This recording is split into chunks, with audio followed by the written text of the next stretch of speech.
Day 13 of 30 Days Reading Challenge. Today I am reading The Crime and Punishment by Dostoevsky.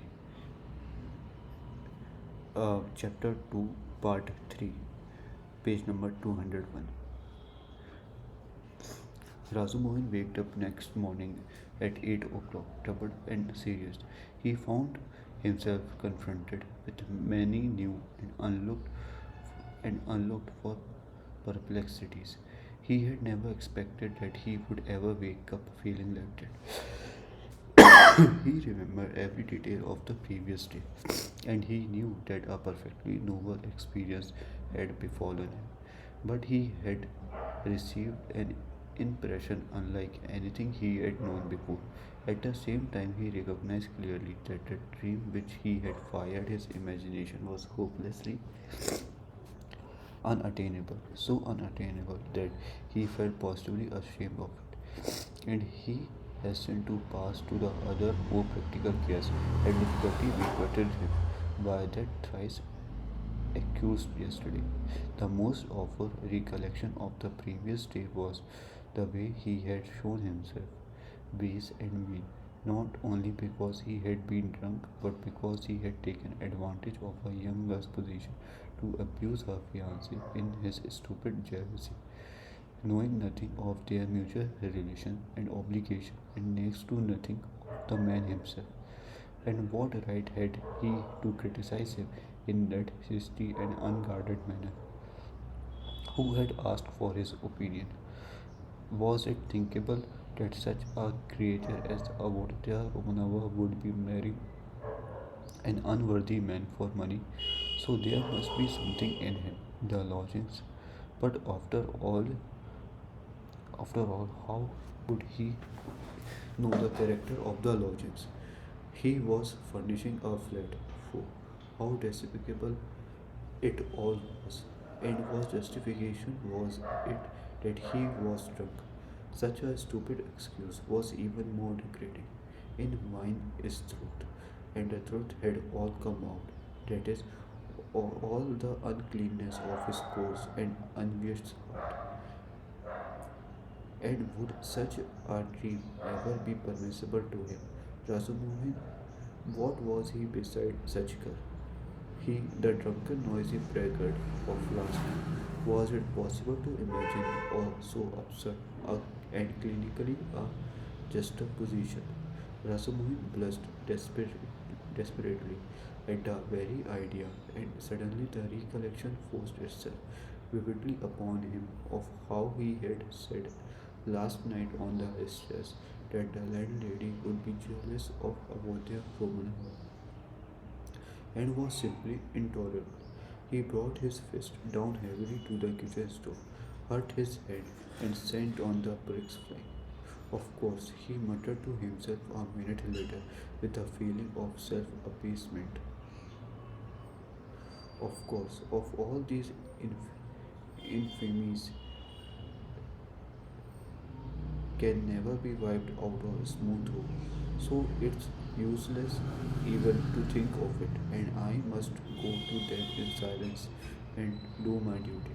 In silence too, and not to ask forgiveness and say nothing, for all is lost now. And yet as he dressed, he examined his attire more carefully than usual. He hadn't he hadn't another suit. If he had, perhaps he wouldn't have put it on. I would have made a point of not putting it on. But in any case, he could not remain a cynic and a dirty slogan. He had no right to offend the feeling of others, especially when they were in need of his assistance and asking him to see him. He brushed his clothes carefully. His linen was always decent. In, in that respect, he was especially clean. He washed his that morning scrupulously. He got some soap from Nasir.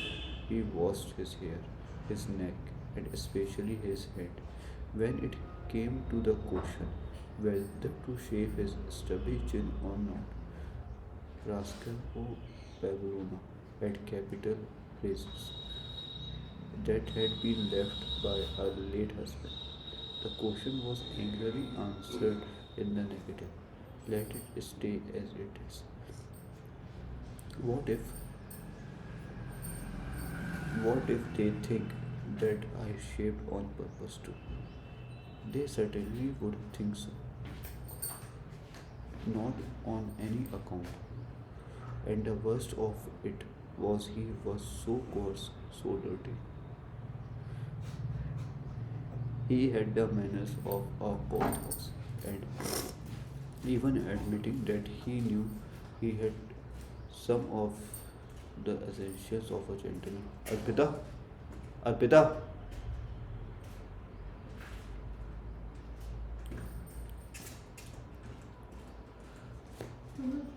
ये ना ऊपर का नल एक बार देख लेना अच्छे से बंद है या नहीं.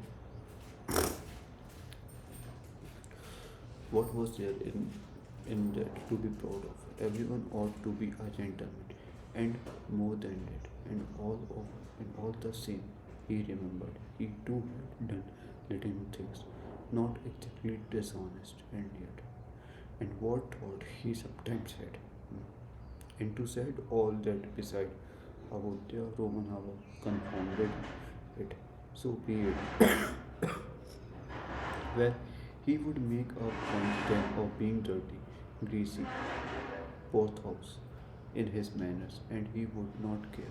He would be worse. He was engaged in such monologues when Josimov, who had spent the night in Paraskovna Pavlovna's parlor, came in. He was going home and was in a hurry to look at the invalid first. Razumohin informed him that Raskolnikov was sleeping like a dormouse. Zosimov have gave orders that they should not wake him and promised to see him again about 11. If he is still at home, he added, damn, damn it, damn it all. If I, if one can't control one's patient, how is one to cure them? Do you know whether he will go to them or whether they are coming here? They are coming, I think, said Razumov, understanding the object of the question, and they will discuss their family affairs, no doubt. I will be off. You, as the doctor, have more right to be here than I. But I am not a father confessor. I shall come and go away. I have plenty to do besides looking after them. One thing worries me, interposed Razamohan frowned. On the way home, I talked a lot of drunken nonsense to him, all sorts of things, and amongst them that you were afraid that he might become insane. You told the lady so too. I know it was stupid. You may beat me if you like. Did you think so seriously? That's nonsense. I tell you. How could I think it seriously? You yourself described him as a monomaniac when you fetched me to him, and we added fuel to the fire yesterday. You did it, that is, with your story about the painter.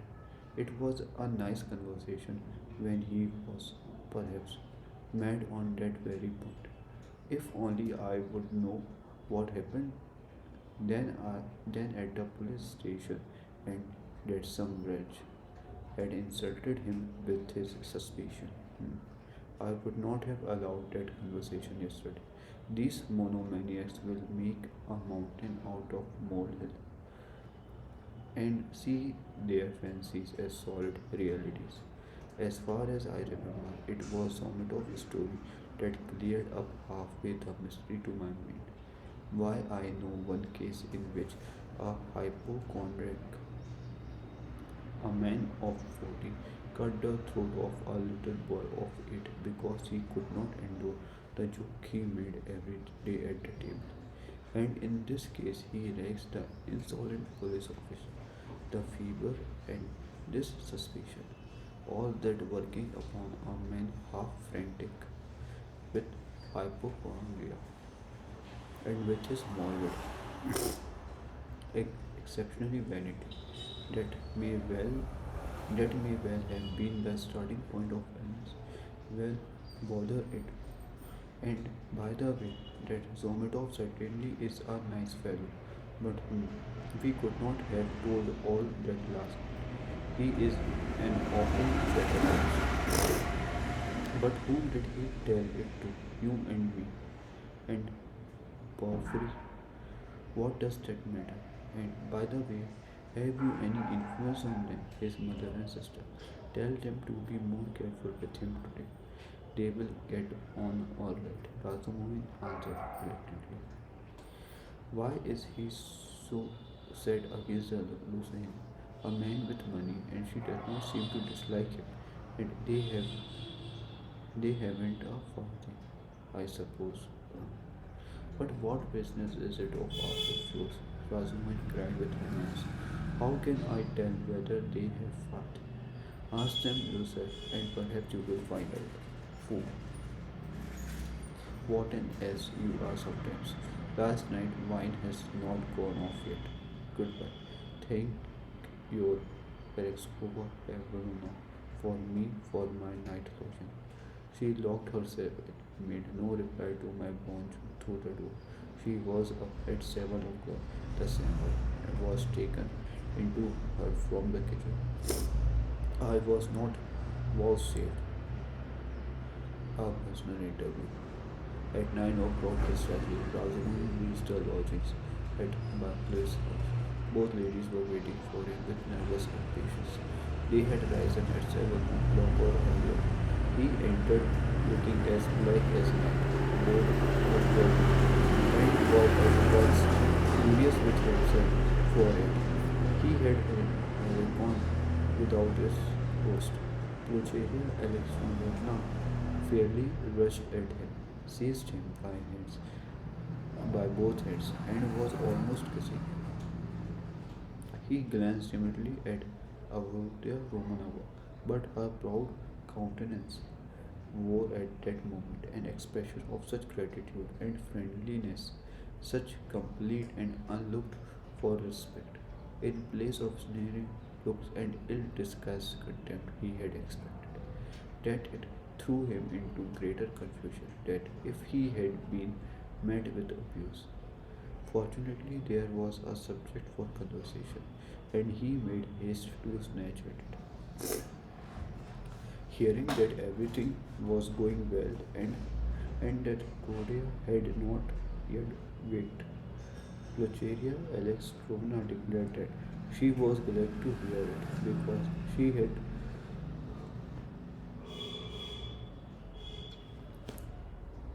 because she had something which it was very necessary to talk beforehand. Then followed an inquiry about breakfast and an invitation to have it with them. They had waited to have it with him. Avodya Romanova rang the bell. It was answered by a ragged, dirty waiter, and they asked him to bring tea, which was served at last. But in such a dirty and disorderly way, the ladies were ashamed. Razumohin vigorously attacked the lodgers, but remembering Lucien stopped in embarrassment and was greatly relieved by Prochuria Egglestomna question, which showered in a continuous stream upon him. He talked of 3 quarters for an hour, being constantly interrupted by their questions, and succeeded in describing to them all the most important facts he knew of the last years of Raskolnikov's life, concluding with a circumstantial account of his illness. He omitted, however, many things, which was better omitted, including the scene at the police station with all its consequences. They listened eagerly to his story, and when he thought he had finished and satisfied his listener, he found that they considered he had hardly begun. Tell me, what do you think? Excuse me, I still don't know your name. Pulcheria Alexandrovna put in hastily. Dmitri Prokofiev. I should like very much to know Dmitri Prokofiev, how he lives on things in general now. That is, how can I explain what are his likes and dislikes? Is he always so irritable? Tell me if you can. What are his hopes and, so to say, his dreams? Under what influence is he now? In our world, I should like our mother. How can he answer all that at once? Observed Tony. God, good heavens! I had not expected to find him in the least like Dmitri Prokofiev. Naturally answered Razumai. I have no mother, but my uncle comes every year, and almost every time he can scarcely recognize me, even in appearance, though he is a clever man. And your 3 years separations mean a great deal. What am I to tell you? I have known Radium for a year and a half. He is a most gloomy, proud, and haughty of, of late, and perhaps for a long time before. He has been suspicious and fanciful. He has a noble nature and a kind heart. He does not like showing his feeling and would rather do a cruel things than open his heart freely. Sometimes, though, he is not at all morbid, but simply cold and inhumanly callous. It as though he was alternate alternating between two characters. Sometimes he is fearfully reserved. He says he is so busy that everything is in hindrance, and yet he lies in bed doing nothing. He does not zeal at things, not because he hasn't the wit, but as though he had not come to waste on such trifles. He never listens to what is said to him. He is never interested in what interests other people at any given moment. He thinks very highly of himself, and perhaps he is right. Well, what more? I think your arrival will have a most beneficial influence on him. God, God grant it may, cried Pulcheria Alexandrovna, distressed by Razumin's account for Rode. And Razumin ventured to look more boldly at Avudya Romanova at last. He glanced at her often while he was talking, but only for a moment, and looked away again at once. Avdotya Romanova sat at the table, listening attentively, then got up again and began walking to and fro with her arms folded and her lips compressed, occasionally putting in a question without stopping her. She, she had the same habit of not listening to what was said. She was wearing a dress of thin dark stuff, and she had a white transparent scarf around her neck. Razumohin soon detected signs of extreme poverty in her belongings. Had Avotia been dressed like a queen, he felt that he would not be afraid of her, but perhaps just because she was poorly dressed and that he noticed all the misery of her surroundings, his heart was filled with dread, and he began to be afraid of very every word he uttered, very gestures he made, which was very trying for a man who already felt defeated. You have told us a great deal that interesting about my brother's character, and have told it impartially. I am glad. I thought that you were too uncritically devoted to him. Observe Avadya Romanova with a smile. I think you are right that he needs a woman care, she added thoughtfully. I did not say so, but I dare say you are right on that. What? He loves no one, and perhaps he never will. Rasputin declared decisively. You mean he is not capable of love? Do you know, Avadya Romanova? You are awfully like your brother in everything, indeed. He blurted out suddenly to his own surprise, but remembering at once what he had just before said to her brother, he turned as red as a grape and as and was overcome by confusion. Avotia Romanova could not help laughing when she looked at him.